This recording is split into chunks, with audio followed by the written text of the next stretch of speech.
Silence. Margaret never thought the past would knock on her door in broad daylight. But it did. It came in the form of a thin white envelope, no return address, her name written in handwriting she hadn't seen in 32 years.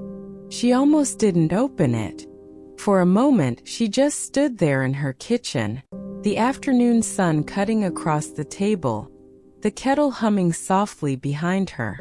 Her life was quiet now, predictable, safe. She had built it that way, carefully, deliberately.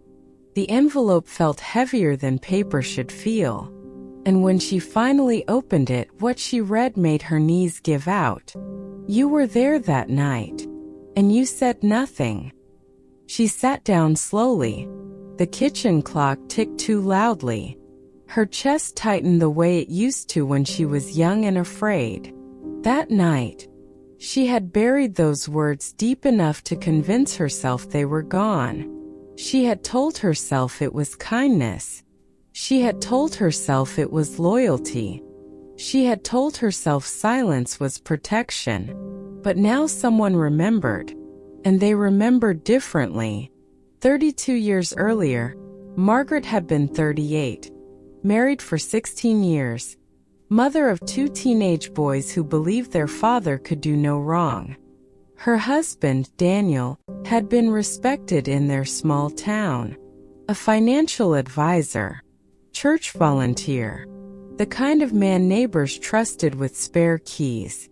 And Margaret had trusted him too, until the night everything shifted. It was late autumn. The air had that brittle cold that makes sound travel farther than it should. Margaret remembered the argument clearly, not because of what was said, but because of how quiet it became afterward. Daniel had been working late for weeks. Tension hung between them like smoke. That evening, a young woman had come to the house. Emily Carter, 26 years old, newly hired at Daniel's office. Margaret hadn't known her well, but she recognized the way Daniel stiffened when he saw her standing on the porch. They stepped outside to talk. Margaret watched from the kitchen window, pretending to wipe down the counter. She couldn't hear the words, but she saw Emily's hands shaking. She saw Daniel's jaw tighten. She saw the moment Emily stepped back too quickly, and she saw the fall. It happened fast. Emily slipped on the wet stone step, hit the side railing, and fell hard onto the driveway below. The sound was wrong. Margaret knew it instantly. Daniel froze for 2 seconds. Then he rushed down. Margaret ran outside barefoot. Emily was conscious, but barely. Her breathing was shallow, uneven. "Call an ambulance," Daniel said sharply. Margaret reached for the phone. But before she dialed, she heard Daniel's voice again, lower this time. "Wait." She looked at him. His face wasn't panicked. It was calculating. "She was upset," he said quickly. "She came here emotional. If this turns into something public..." Margaret felt her stomach twist. "She slipped," she whispered. Daniel's eyes locked onto hers. "You didn't see anything else?" It wasn't a question. It was a decision. The ambulance came 15 minutes later. Margaret told the paramedics Emily had slipped, that she'd seemed distracted, that it was an accident. She didn't mention the raised voices. She didn't mention the way Emily had said, just before stepping back, "You promised me." She stayed silent. Emily survived, but the fall caused a spinal injury, not paralysis, but permanent damage. She left town shortly after. Daniel transferred her quietly. No police report ever escalated. No investigation followed. And Margaret convinced herself it was over. But silence doesn't disappear. It ferments. It waits. Margaret stayed married. for 12 more years.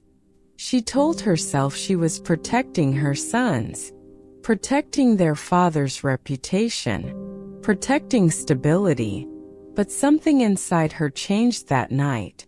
She stopped laughing easily. She stopped trusting easily. She stopped asking questions. And eventually Daniel left anyway. Not because of that night, because distance had already grown between them. He moved 2 states away, remarried, started over. Margaret never told anyone about what she'd seen, not even her closest friend, especially not her sons, until the letter arrived. She read it again. You were there that night, and you said nothing. There was no signature, just a second line. I'm coming back. Margaret felt the old fear rising like smoke in her chest. Who wrote it? Emily? Someone else? Had Daniel talked? Had someone known all along? For 3 decades she believed silence had buried the truth. Now it felt like the truth had been patient, waiting for her children to grow, waiting for her life to feel stable, waiting until she was 68 and finally thought the worst was behind her. That night Margaret didn't sleep. She walked through the house slowly, past framed photos, her sons at graduation, her grandchildren on Christmas morning, Daniel smiling in old vacation pictures.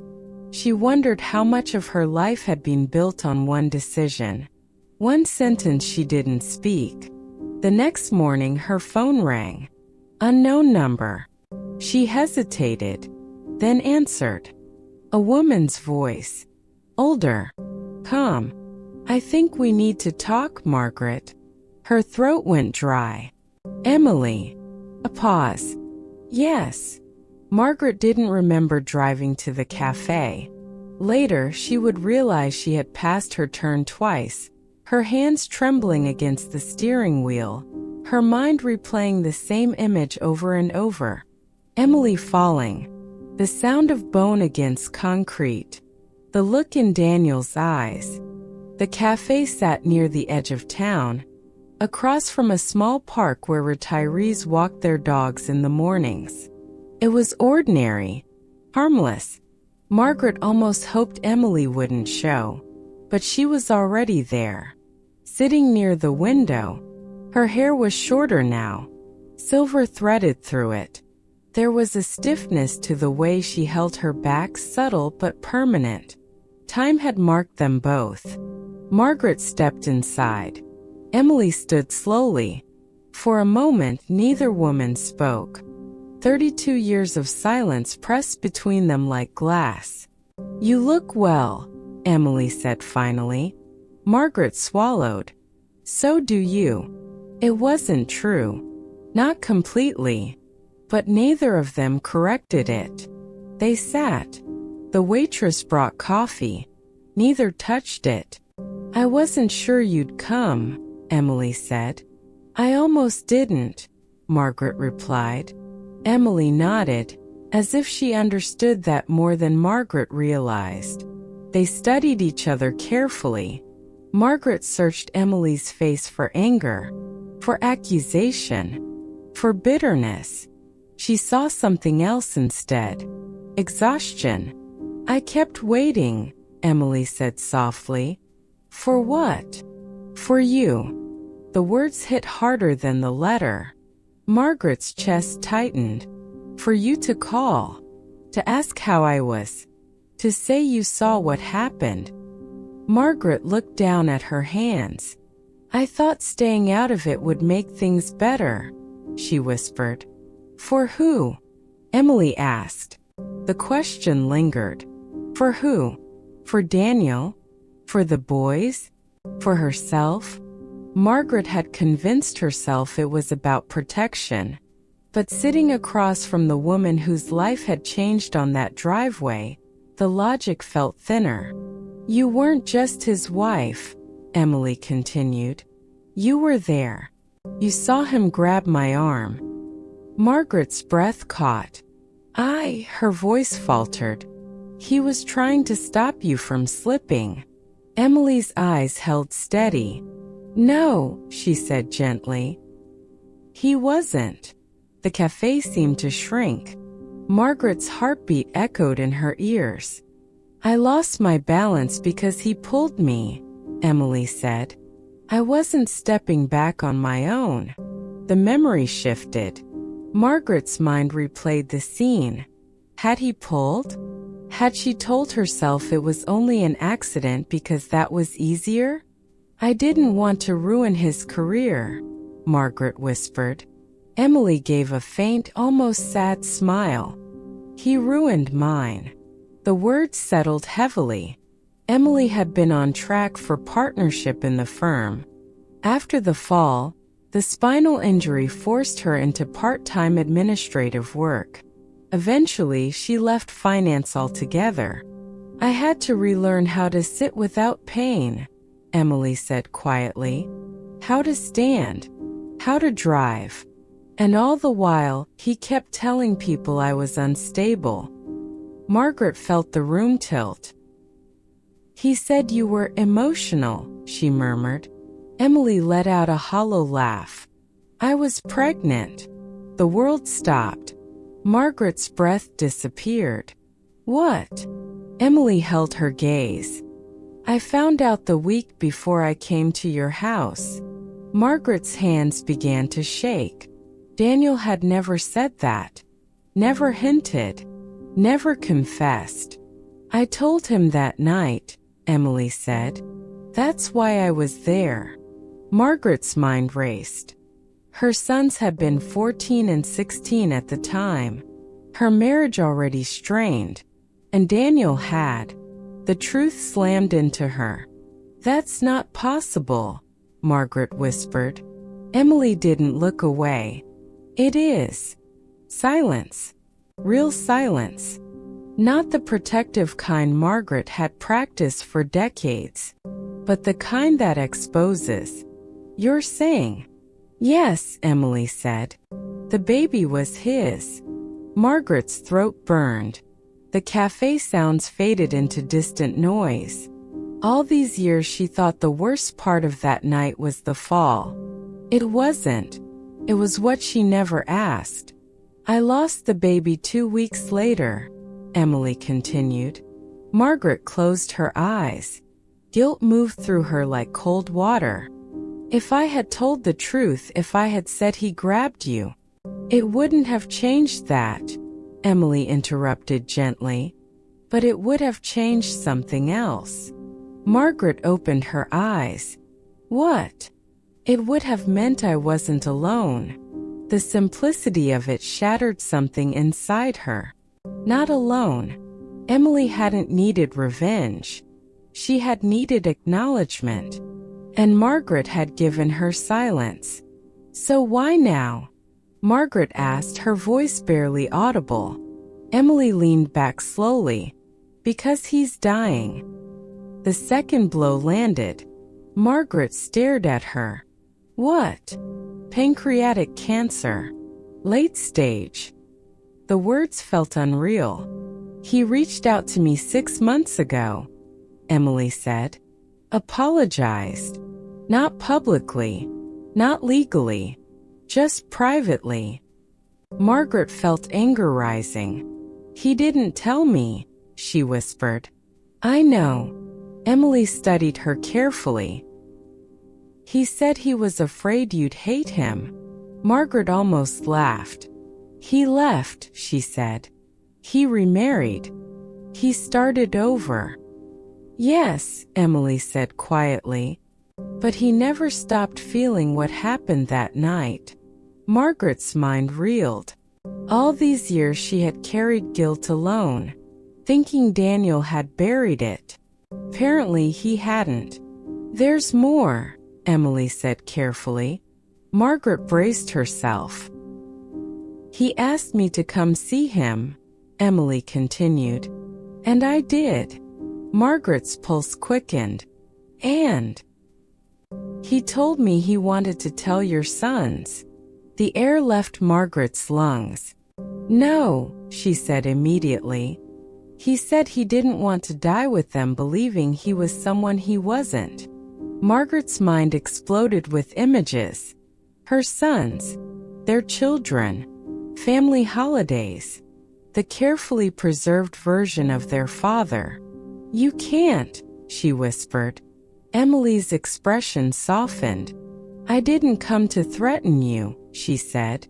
"I came because I wanted you to hear it from me first." Margaret felt something inside her crack. For 32 years, she believed silence had kept her family intact. Now silence was about to tear it open. "What do you want?" Margaret asked. Emily considered that carefully.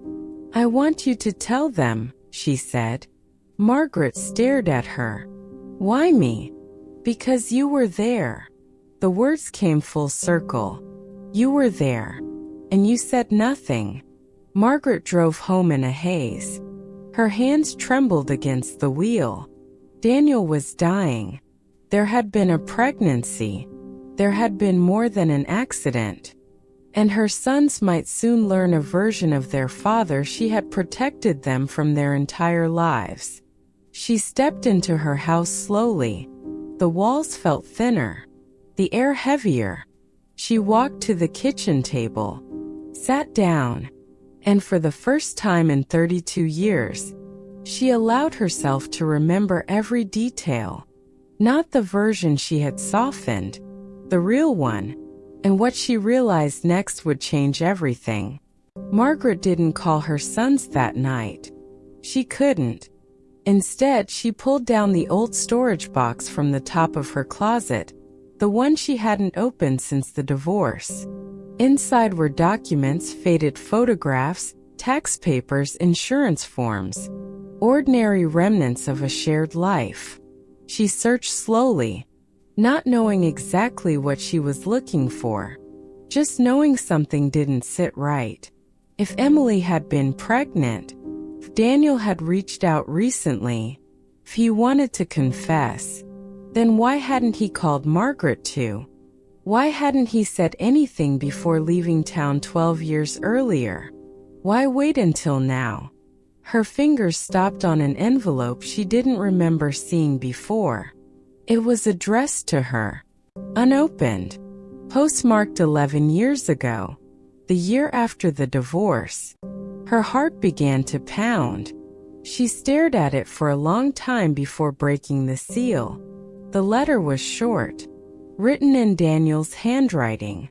"Margaret, there are things about that night you never asked, and I never told you.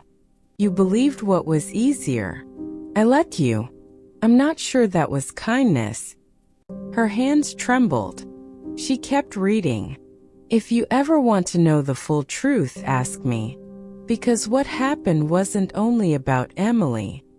The paper slipped slightly in her grip. Not only about Emily? Her breath grew shallow. He never mailed it. Or perhaps he had, and she had ignored it. She didn't remember. She read the final line.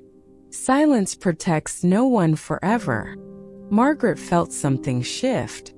For decades she believed she had stayed silent for her sons. But what if the truth had been more complicated? What if Daniel hadn't been the only one hiding something? That night sleep didn't come.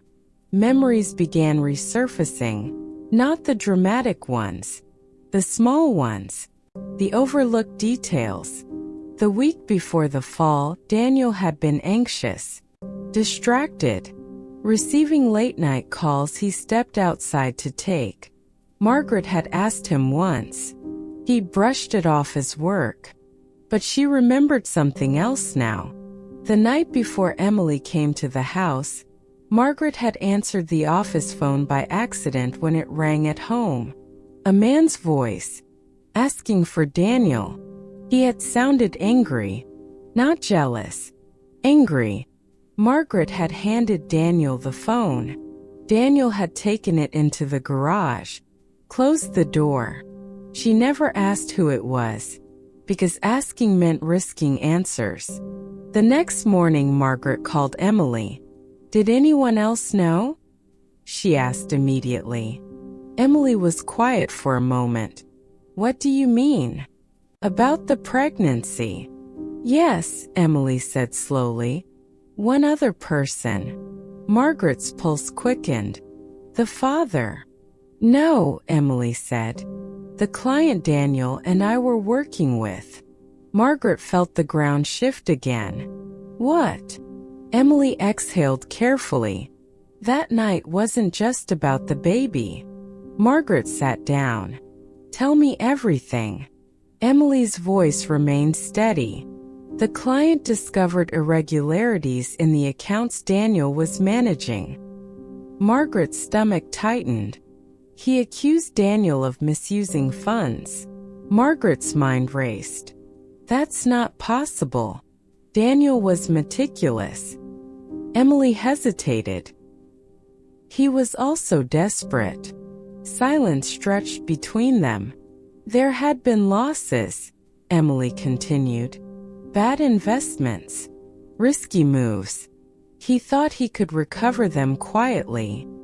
Margaret felt nausea rise. And when he couldn't, he tried to cover them. Margaret closed her eyes. The angry phone call. The tension. The fear in Daniel's voice that night. Emily continued. I told him I was pregnant the same week I found out about the financial mess. Margaret's hands gripped the table. So you came to the house to tell him what? That I wouldn't lie for him, Emily said quietly. The words hit like a physical blow. I told him I wouldn't falsify documents. I told him I wouldn't disappear quietly. And I told him about the baby. Margaret's chest tightened. And then, he panicked. The memory sharpened painfully. The raised voices. The step backward. The fall. Margaret whispered. He grabbed you. Yes. Margaret's entire understanding of her marriage cracked open. It hadn't been an emotional affair spiraling into tragedy. It had been desperation, fear, exposure. And the client? Margaret asked. He never pursued charges, Emily said. Daniel convinced him the losses were market-based. He smoothed it over. Margaret's mind raced. Then why did you leave town? Emily's voice softened. Because no one believed me. Margaret's breath caught. I tried to tell the board he'd pressured me, that he'd mishandled funds, but there was no proof. And Margaret's voice broke. You said it was an accident, Emily finished. Silence again, but this time heavier. Margaret leaned back slowly. She had thought her silence protected her sons from scandal, but now she realized something worse. Her silence had protected a lie, not just about a fall, but about integrity, about character, about who their father truly was. And Daniel had let her. He had let her believe she was choosing stability, when in reality she had been choosing comfort. I need to see him, Margaret said finally. Emily paused. Are you sure? No, Margaret admitted. But I can't sit here and wait for my sons to hear this from someone else. Emily exhaled slowly. He's weaker now, she said. But he's lucid. Margaret stood up. Her legs felt unsteady. 32 years of silence. 12 years of divorce. And now she was about to face the man she had once built her entire world around. Not as a wife, not as an enemy, but as someone who finally needed answers. As she hung up the phone, Margaret looked around her quiet house. The framed photos, the life she had carefully preserved. And for the first time she wondered, had her sons ever truly known their father? Had she? Or had silence shaped their memories into something safer than truth? And if Daniel told them now, would they see her as complicit?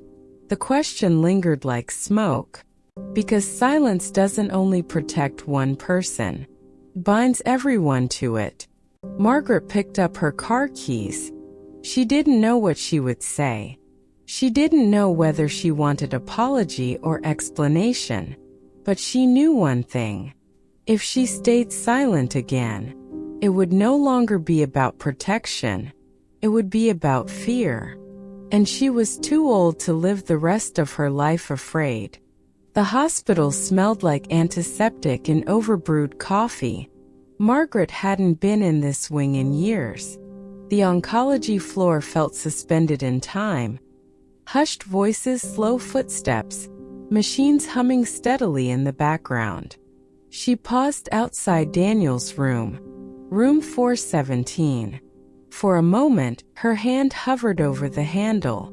32 years of silence, 12 years of distance, and now this. She pushed the door open. Daniel looked smaller. That was her first thought. The man who once filled every room with confidence now seemed swallowed by the hospital bed. His hair had thinned completely. His skin carried the pale translucence of someone whose body was fighting a losing war. But his eyes were still sharp. They found hers immediately. For a second, neither of them spoke. Then Daniel gave the faintest nod. I wondered if you'd come. Margaret stepped inside slowly. I wasn't sure I would. She pulled a chair close to the bed but didn't sit yet. She needed to see him clearly, needed to measure the weight of what she was about to say. You look, Daniel began. Older, she finished. He smiled weakly. So do you. She sat. The air between them wasn't angry. It wasn't warm either. It was careful. Emily told me, Margaret said. Daniel closed his eyes briefly. I assumed she would. She said you wanted to tell the boys. Yes. Margaret's fingers tightened around her purse strap. Why now? Daniel turned his head slightly toward the window. Because I'm running out of time. That's not an answer. His jaw shifted. For 32 years, you carried something that wasn't only yours. Margaret's voice sharpened. I carried what I saw. Daniel looked at her. And what did you see?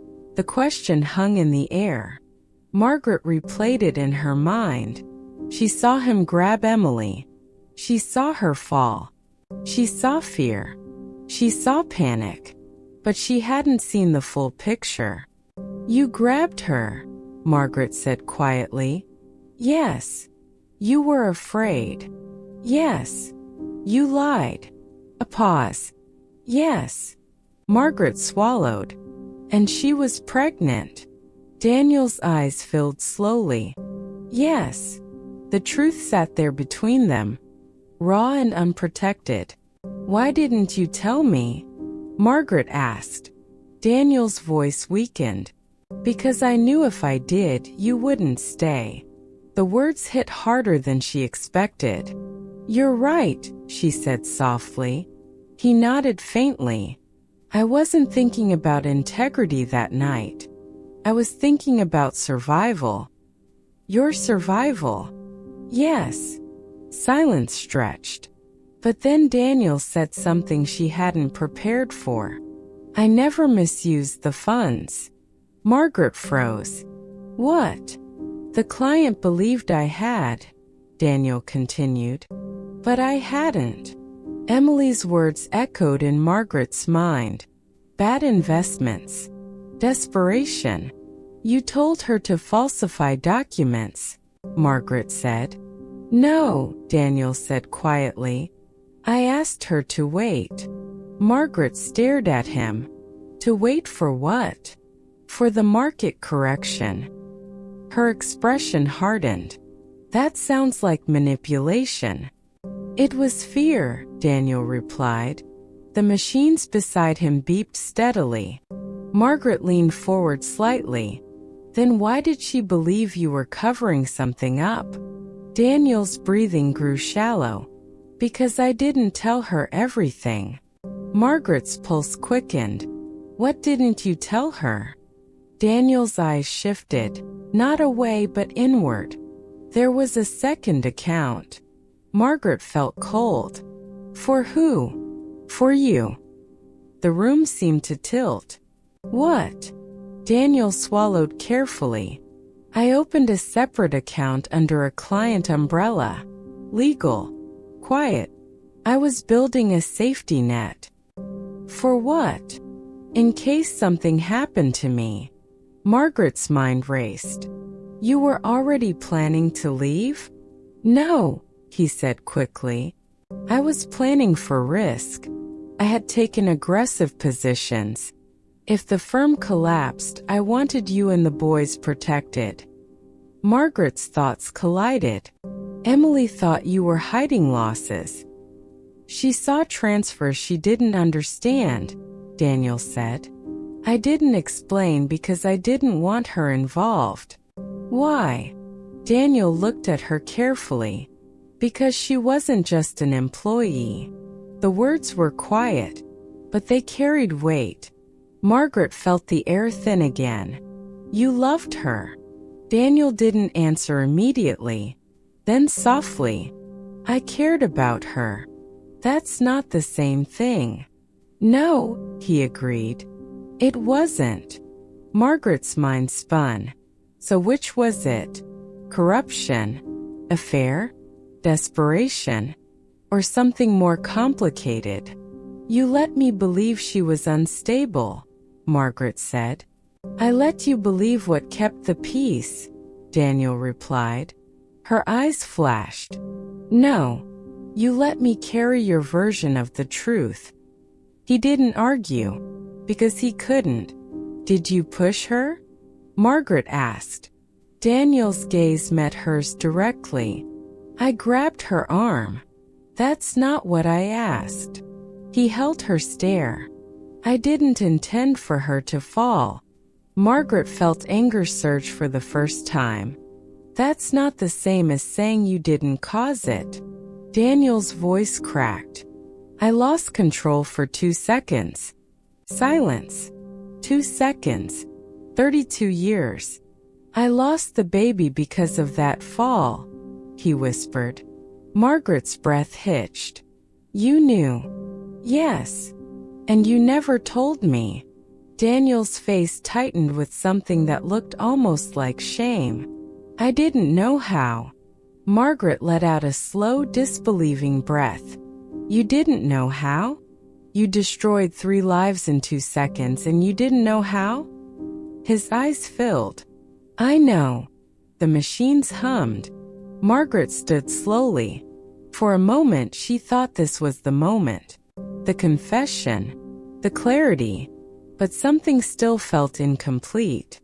You said the account was for us, she said quietly. Daniel nodded. It's still there. Her heart skipped. What do you mean? I never closed it. She stared at him. Why? Daniel's voice was almost gone. Because silence doesn't protect anyone forever. The same words from the letter. Margaret felt her pulse in her throat. You're leaving something out, she said. Daniel's eyes softened. Yes. Her stomach tightened. What? He inhaled slowly. The account is in your name. The world seemed to still. For what purpose? So that if I ever had to admit what happened, you would never need to defend me for money. Margaret's mind reeled. You think this is about money? No, he whispered. It's about guilt. Margaret stepped back. Everything she believed about that night had been incomplete. Not simple villainy. Not simple accident. A tangle of fear, pride, secrecy, and love twisted into something irreversible. But none of it erased one fact. You let me live with that silence, she said. Daniel's eyes closed briefly. Yes. And now you want me to break it? Yes. She stood there breathing slowly, and then she asked the question that mattered most. If I tell the boys, what exactly am I telling them? Daniel opened his eyes. The truth. Margaret's voice sharpened. Which version? His answer came quietly. The one you're strong enough to live with. That sentence followed her out of the hospital. Because it wasn't clarity. It was a burden. There wasn't just one truth. There was an affair, a pregnancy, fall, financial fear, manipulation, regret, and her silence threaded through all of it.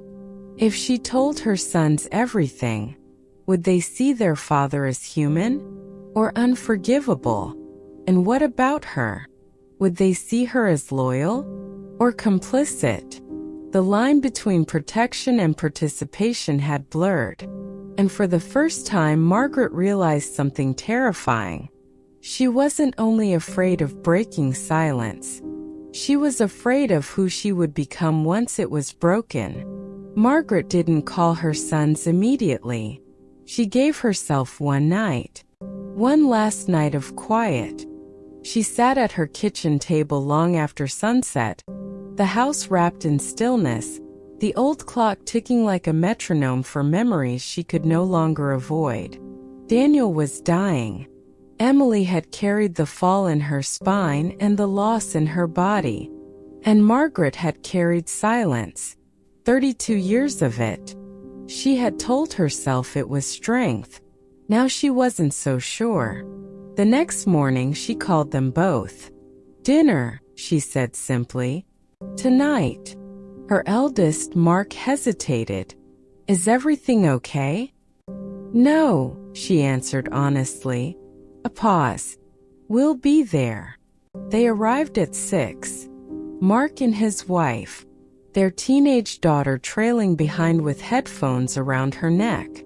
And David, younger by 2 years, quiet, observant, just like he had been as a boy. They sat at the dining table that had hosted birthdays, holidays, and countless Sunday meals.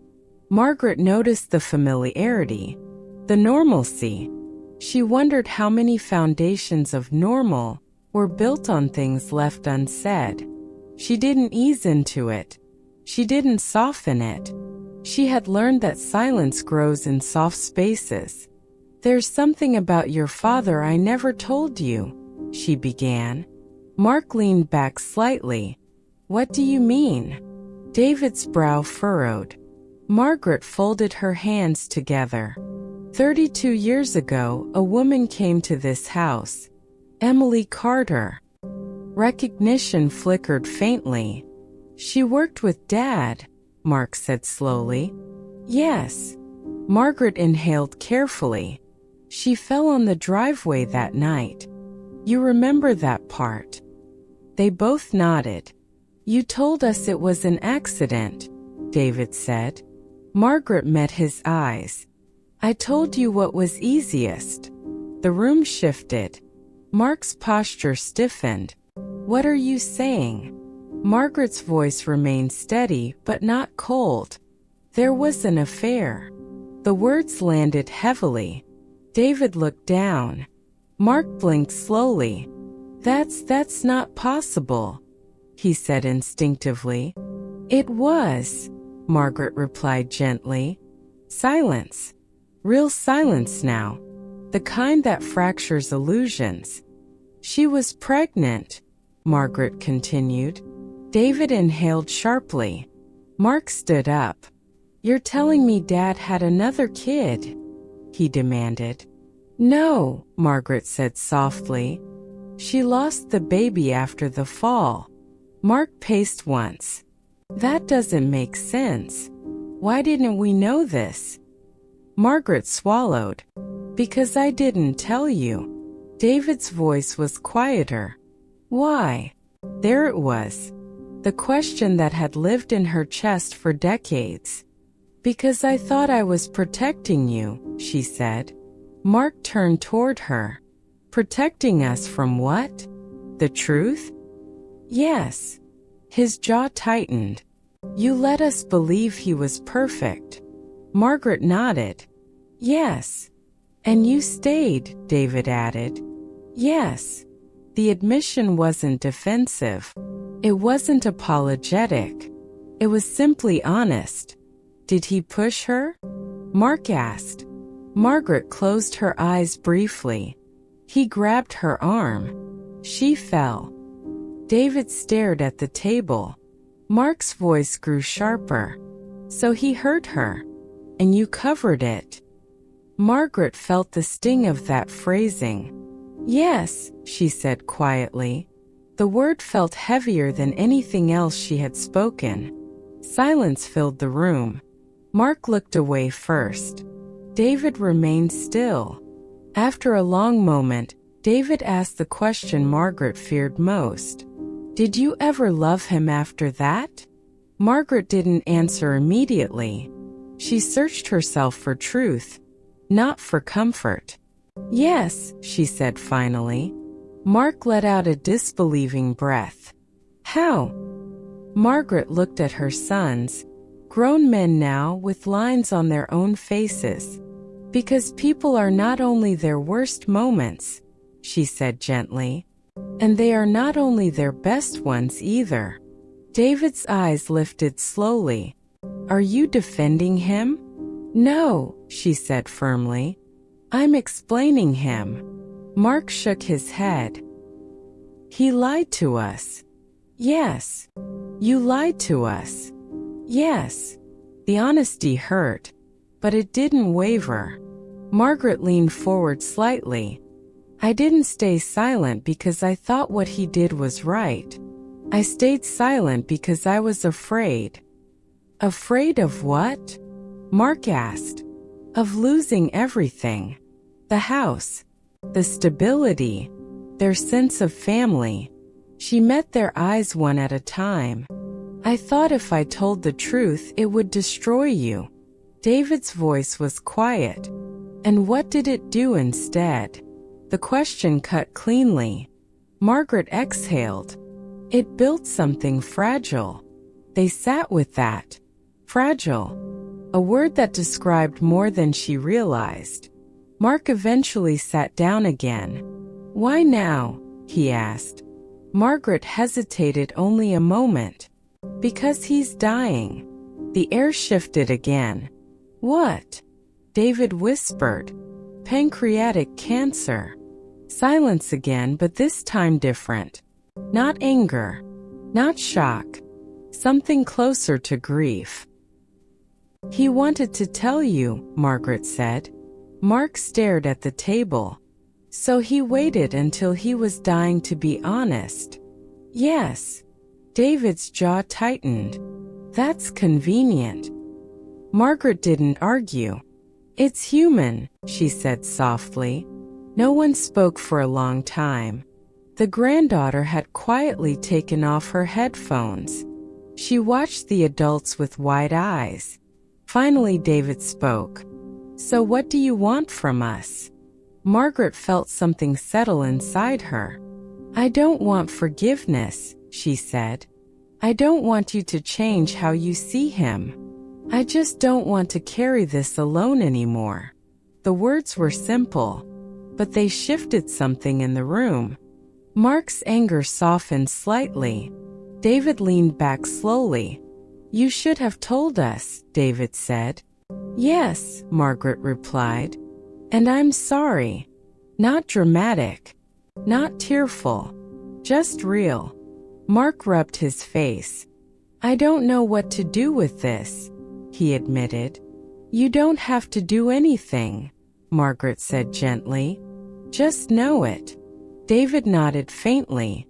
Truth is better late than never, he said. Mark didn't agree verbally, but he didn't argue either. Later that night, after they had left, Margaret sat alone again at the table. The house felt different. Not broken. Not lighter either. Just honest. Her phone buzzed. A message from David. I'm glad you told us. Another from Mark an hour later. I need time, but I'm not angry at you. Margaret closed her eyes. Tears came then. Not from guilt, from release. 3 days later, Daniel passed away. Margaret attended the small service. Emily came too. They didn't stand together, but when their eyes met across the room, there was no hostility left, only recognition. Two women who had carried different pieces of the same silence, and finally put it down. Weeks later, Margaret walked through her quiet home again. Nothing dramatic had changed. The walls were still the same color. The table still stood where it always had. But something inside her had shifted. Silence had once felt like control. Now she understood. Silence is not strength. It is delay. Truth doesn't protect us from pain. It protects us from regret. That evening, Margaret wrote a letter. Not to Daniel, not to Emily, but to her granddaughter. She wrote, "When something feels wrong, speak. Not because it will fix everything, but because your voice is part of who you are. And losing your voice costs more than losing comfort." She folded it carefully, placed it in a drawer, not hidden, just waiting for the right time. And for the first time in 32 years, the house felt quiet, but not silent.